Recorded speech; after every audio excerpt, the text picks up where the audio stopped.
আজকে ডক্টর ইউনূস সাহেবকে কেন সবাই ফেলে দিতে চাচ্ছে? আপনি জাতীয় সরকারের কথা বলতেছে বিএনপি, জাতীয় সরকারের কথা বলতেছে জামাত। তাহলে আপনি জাতীয় সরকারটা কেন 5 তারিখের পর করলেন না? আপনি তো জাতীয় সরকারই করতে চাচ্ছেন। সে আচ্ছা 5 বছর আমরা সবাই মিলে দেশটাকে গড়ি, সো সেই গড়াটা এখন কেন করলেন না? Why you are waiting for an election? তাহলে তো 1.5 বছর সংস্কারের জন্য সময় নষ্ট করতে হতো। 1.5 বছর সংস্কার জন্য নষ্ট না। আপনি একটা জিনিস দেখেন, আমরা সবাই বলতেছি রাজনৈতিক দলগুলো যখন থাকে না, যখন আপনি এমন একটা নিউট্রাল বলেন, এমন একটা সরকার ব্যবস্থা করে দিলেন যাদেরকে প্রতি মুহূর্তে প্রতি সিদ্ধান্তের জন্য রাজনৈতিক দলের কাছে দৌড়াতে হয়, তাহলে দে আর নট ইন্ডিপেন্ডেন্ট। তাহলে এই যে একটা মাজা ভাঙা সরকার ব্যবস্থা আপনি তৈরি করে রাখলেন কার স্বার্থে? সেদিন তাহলে রাজনৈতিক দলগুলোর, আমি কিন্তু এটা খালি বিএনপি বলবো না, বিএনপি জামাত সবার ভুল, ইনক্লুডিং এনসিপির, যে সেদিন জাতীয় সরকার গঠন না করাটা এই জাতির জন্য সবচেয়ে বড় ভুল।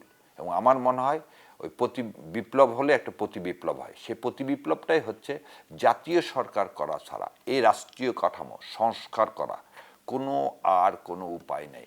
কিন্তু এই যে বিপ্লব তার সন্তানকে খেয়ে ফেলে, আপনি যেটা বলতে চাচ্ছেন, তাহলে এই যে আপনার এই একটা সাইক্লিক অর্ডার বা ঘূর্ণাবর্তের মধ্যে পড়ে গেছি, মাঝে ভাঙ্গা সরকার এরকম আসতেছে, এ থেকে বেরিয়ে আসার জন্য আপনি বলতেছেন যে জাতীয় সরকার নাই, এবং এই যে নতুন বন্দোবস্তের কথা আমরা শুনি, এখনো আমরা নির্বাচনের মাধ্যমে নির্বাচিত সরকার ভবিষ্যতে সংস্কার পথে হাঁটবে এরকম আশ্বাস পাই। এই সব কিছুর মধ্যে তো আপনার যেটা দেখি যে বিএনপি এবং জামাতের মধ্যে এখনো একটা দ্বন্দ্ব বিরাজ করছে বা কেউ করাতে চাচ্ছে, এখানে লাভ কার? এই হিসাবটাই হয়তো জামাতে ইসলাম এবং আমি একদম আপনার মাধ্যমে একটা শুনি, বিএনপির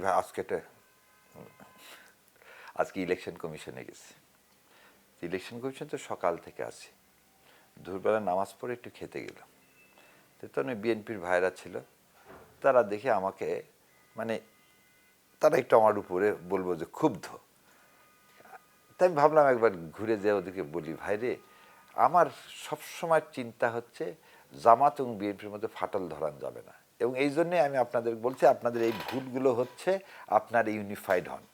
আমাদের মধ্যে আমি সবসময় কথাটা ইউজ করি, আমাদের জামাত এবং বিএনপির মধ্যে ফাটল হলে লাভ কার? যাকে আপনি ওপারে পাঠাইছেন।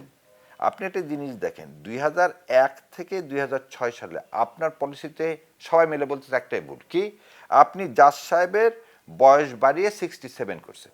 এটাই তো মূল কথা, যে আপনি আপনার পছন্দের লোককে চিফ জাস্টিস বানালেন যাতে সে পরবর্তী কেয়ারটেকার গভর্নমেন্ট হয়। তাহলে যে পরবর্তী কেয়ারটেকার গভর্নমেন্টটা হবে হাসান সাহেব, সে তো নিজেই বললো যে আমি হব না। আপনার মা কি করলেন দেখেন, 96 সালে দেশনেত্রী বেগম খালেদা জিয়া, মা বোনকে বলা আপোষহীন নেত্রী, উনি দেশের ক্ষেত্রে সবসময় আপোষ করছেন, আগে দেশের স্বার্থের ক্ষেত্রে। সেজন্য কিন্তু তত্ত্বাবধায়ক সরকার ব্যবস্থাটা খালি ইমপ্লিমেন্ট করে তিনি ভোট দিচ্ছেন। সে এরকম কোনো কথা কোনোদিন বলেনি যে না এটা ভোট রক্ষার আমি দুদিন পর ভোট দিচ্ছি বলে আর মানুষকে ভুলে গেছে, এই জায়গাতে সে যায়নি। সে কিন্তু 2006 সালে ব্যাক করার কোনো সময় তাকে দেওয়া হয় নাই, যে ঠিক আছে সবাই মিলে বসি, কাকে করা হবে তার আন্ডারে কি করা হবে, একটা ইলেকশন করা হবে।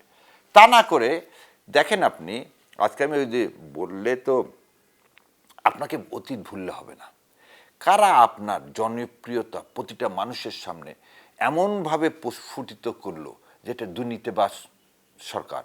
এবং বেগম খালেদা জিয়ার গভর্নমেন্টের মধ্যে আর একটা গভর্নমেন্ট আছে, যে গভর্নমেন্টটা হাওয়া ভবনতে নিয়ন্ত্রিত, এবং সেখানে আজকে তারেক রহমানকে সেই সময় যেভাবে এক্সপোজ করা হয়েছে, এবং আমি আবার নিউজ পেপার সংগ্রহ করি, তখন ডেইলি স্টার এবং এই প্রথম আলোরা যেভাবে তাকে এক্সপোজ করছে, এবং তাকে এবং গিয়াসুদ্দিন আল মামুনকে দিয়ে, যাতে জনগণের যে সাপোর্টটা নিয়ে ফিরে আসে। আর লগি বইটা নিয়ে ধরেন, লগি বইটা নিয়ে আসলেন, তখন তো একটা সিভিল ওয়ার হয়ে যাবে। সেখানেও বেগম খালেদা জিয়া কী করলেন, ধৈর্যের পরিচয় দিলেন, কিন্তু লসটা কি হলো, জাতির লস হলো। তাহলে 2006 থেকে 2024 কত বছর আপনি দেখেন, আপনার একটা ভুল সিদ্ধান্তে আজকে কি আপনি একে আর একটা ভুল সিদ্ধান্ত নিতে পারেন? ওই লোকগুলোই আপনার পাশে আজকে চলে আসছে, আপনাকে বাহবা দিচ্ছে, আপনাকে বলতেছে যে আপনি।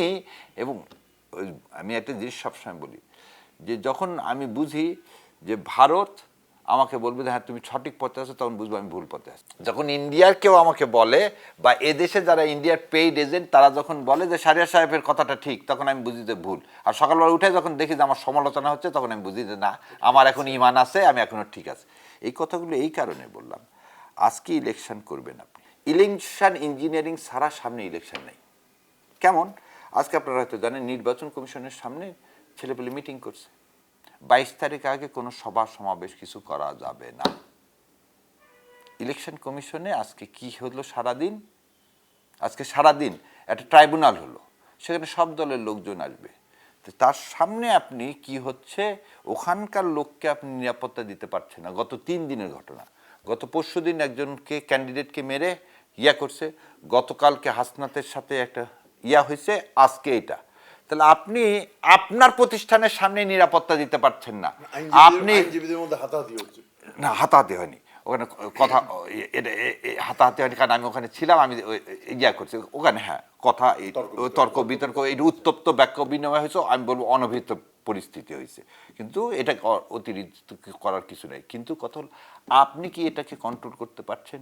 যেমন আমি আপনাকে বলি, 15 বছরের ইলেকশন কমিশন আর এবার ইলেকশন কমিশন দেখলাম, ইলেকশন কমিশনের যথেষ্ট ইচ্ছা আছে এটা ভালো ইলেকশন করার, বাট তাদের চোখ মুখে আমি সবসময় দেখি অসহায়ত্ব, এবং সেটা তারা প্রকাশও করে, কারণ তার তো ঢাল তলোয়ার কিছু নাই। আপনি আজকে আর্মিকে নিয়ে যেতে হয়েছে কোথায়? এই ইলেকশন কমিশন পাহারা দিতে। ইলেকশন কমিশন পাহারা দিতে তো আর্মি আজকে এই কয়টা ছেলেজনকে আপনি আর নিয়ে যাবেন, তাহলে আপনি কোন ভোট কেন্দ্রে 300টা আসনে কত 12 কোটি ভোটার, 12 কোটি ভোটারের জন্য 2টা ভোট হবে, 2টা ভোট, একটা ভোট না। কিন্তু এই ভোট কেন্দ্র পাহারা দেওয়ার মতো আমার ইকুইপমেন্ট কোথায়?